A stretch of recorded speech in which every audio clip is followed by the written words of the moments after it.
Hey YouTubers, got another top 5 list here for you today. This is what I think are the top 5 best military surplus handguns for your buck.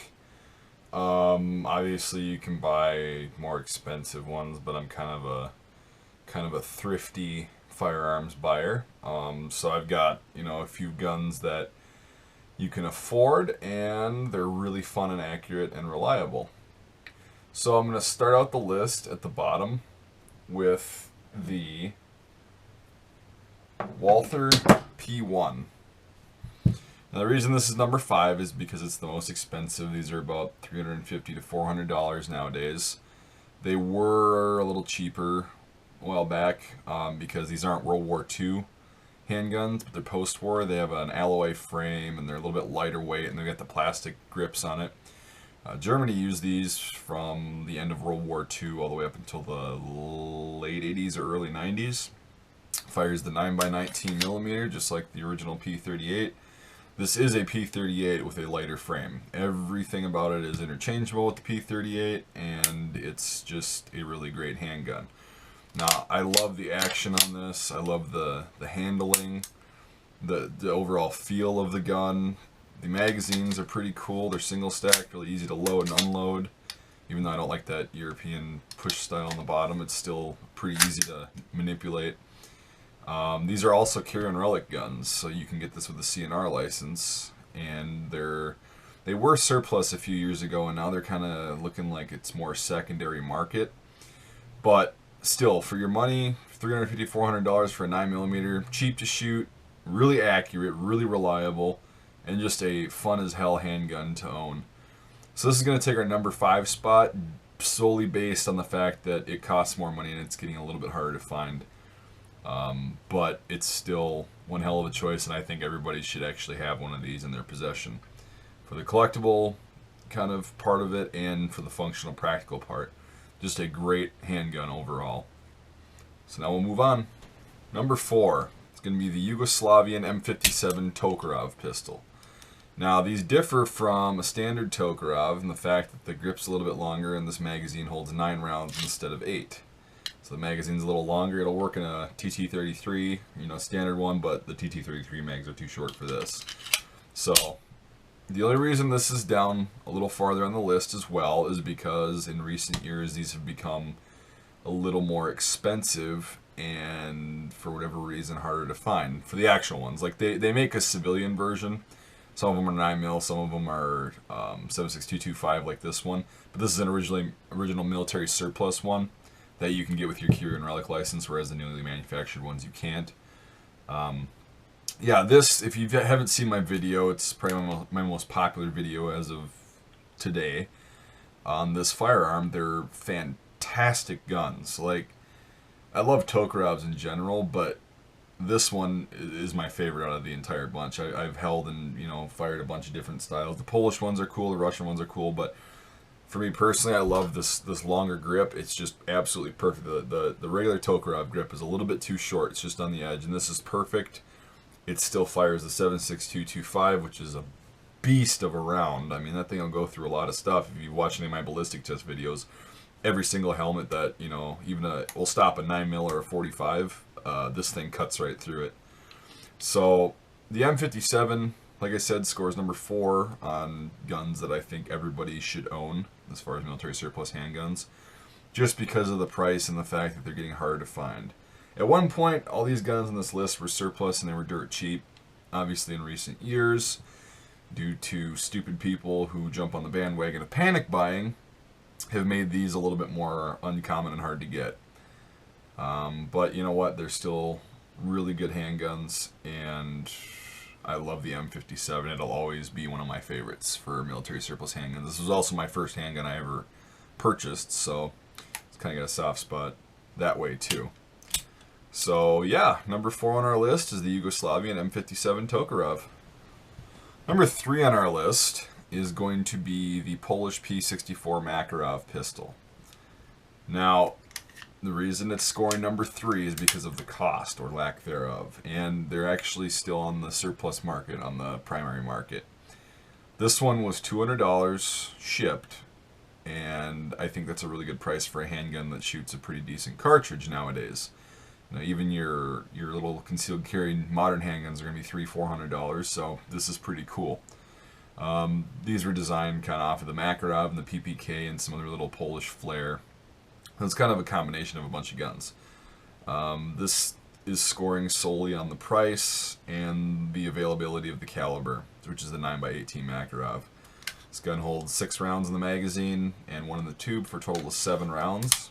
And it's very small, compact, and would actually be a decent concealed carry weapon if you are looking for something just absolutely tiny but still holds 7 rounds of a caliber that you can get rounds for that do some damage.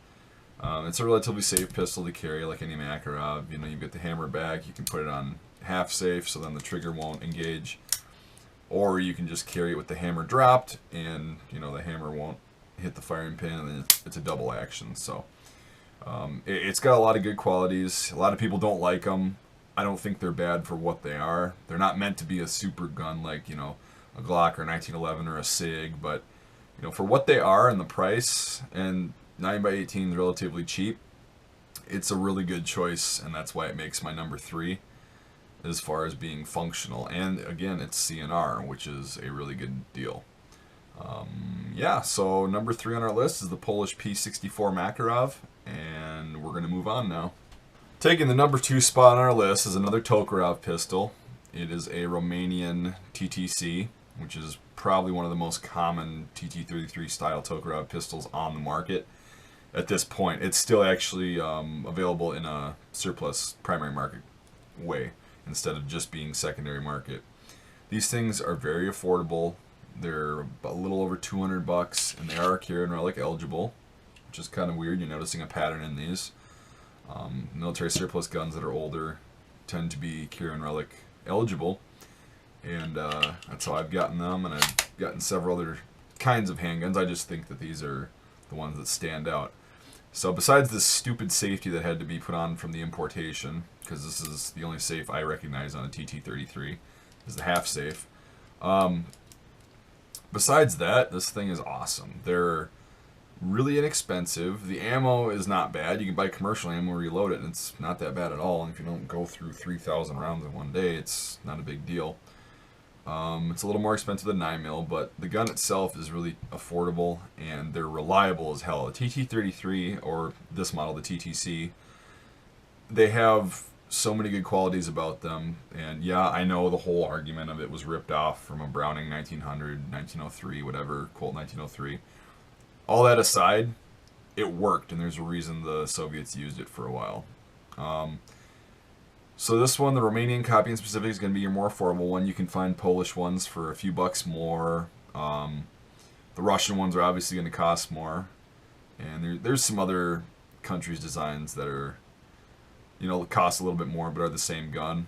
I like this because for what it is, it's priced very well. It's the same gun as the other ones. It's just cheaper. This one's dated 1952, if you can't see that. Most of these are going to be made in the early 50s, late 40s, after Romania became part of the Soviet Union after World War II. They produced these and used these until they were replaced by the Makarov pistol.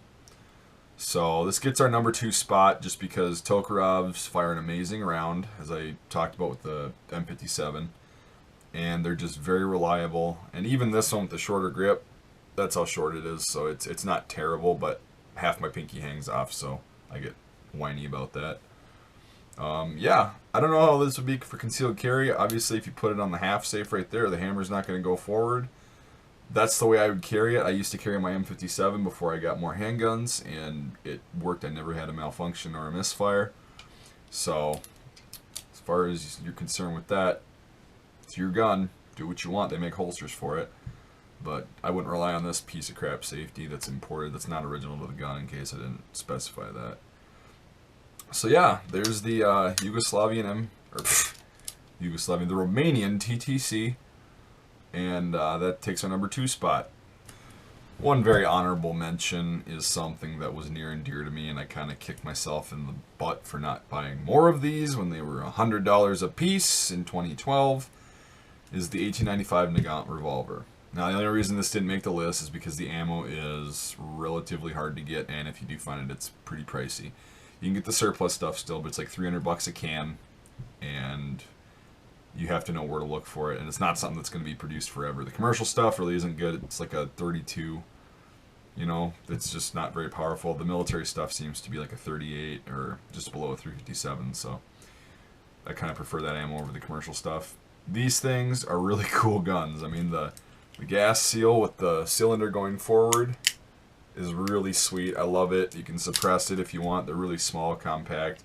This one's extremely accurate too, which really wasn't surprising because they wouldn't have used it for 50, 60, 70. Well, other countries use it. They wouldn't have used it for that long if it wasn't a decent revolver. Very user-friendly, and like I said, 2012 these were $100, and now they're like $250 to $300, which in my opinion it's not worth it. I'd only pay that for a collectible one, and this isn't collectible. It's the 1940 Tula, which is pretty common. It's about as common as they come. But anyways, these things, I just wanted to put them on the video because, as most of you remember, these things were so cheap, and everybody just let them sit because, oh, they'll be there. Yeah, so you get stupid panic buyers that buy these up for World War III. That's never going to happen. Well, I don't know. Could happen. We'll see. I'm aware there's a conspiracy about. Anyways, yeah, so this makes the list, the 1895 Nagant revolver, but not makes the list, or it doesn't make the list because it technically kind of blew up and got really expensive, and it's not worth it, and neither is the ammo. But it's worth an honorable mention. My number one choice for a military surplus handgun that I believe everybody should own due to its affordability, reliability, ammo cost, and ergonomics, just the way it works, is the Czechoslovakian CZ82 pistol. Yes, I am biased because I use this for my everyday carry, but there's a reason I use it for my everyday carry. This thing is extremely comfortable. It's got a nice long grip, and it fits big hands, small hands. Everybody that I've ever let hold this or fire this has been happy with it, and I've let several different size people fire it. Everybody said the same thing. It's a really comfortable handgun. It's short, compact, really safe to carry because there's a mechanism in there, like every Makarov, that you can't push the hammer down, and it's a double action. So you can just carry it like this, and then if you need to squeeze your first round, you got it off, and then it'll convert to single action, just like most hammered semi-automatic pistols. And this thing holds 13 rounds with one in the tube, 12 in the magazine, of 9x18 Makarov, and as you can see, you can get rounds for it that are pretty nasty. So it'll give it the power of like just below a 40 caliber. Get some stopping power and get your point across, get out of a bad situation. This is going to be collectible, I think, because once these are gone, everybody's going to want one. These are actually a CNR gun. You can get them with a Cure and Relic license because somebody wanted it for some display in a museum and it got put on the list, which is a great thing because people without a CNR can buy one and people with a CNR can buy one. So this is probably one of the coolest pistols I've ever owned or had the chance to fire as far as military surplus. It's just awesome. It's ambidextrous magazine release. I prefer to use my trigger finger for whatever reason, so I don't have to reach around here. But if you're lefty, I've had lefties fire this too, and they said it's great. Sights are really easy. It's really easy to acquire your target with the big sights on it. And yeah, I just have nothing but good things to say about this gun. It's one of my favorites, if not my favorite, military surplus firearm, and that's why it makes my top spot on the list of military surplus firearms that people should buy. And if I made another list with different guns, this would probably still be on the top. I just can't get over how nice these are and the fact that they're on the Cure and Relic list and they're military surplus. So yeah, I hope you agree with my list. Of course, it's not golden. This is just my opinion. So it's not like these are the best guns in the market. These are just what I would recommend and what I think are the best values and what everybody should have just one of, because of A, their collectability, and B, because of their usability. And these aren't just something that you let sit on your wall and, you know, gather dust. These are actually guns you can go out to the range and shoot.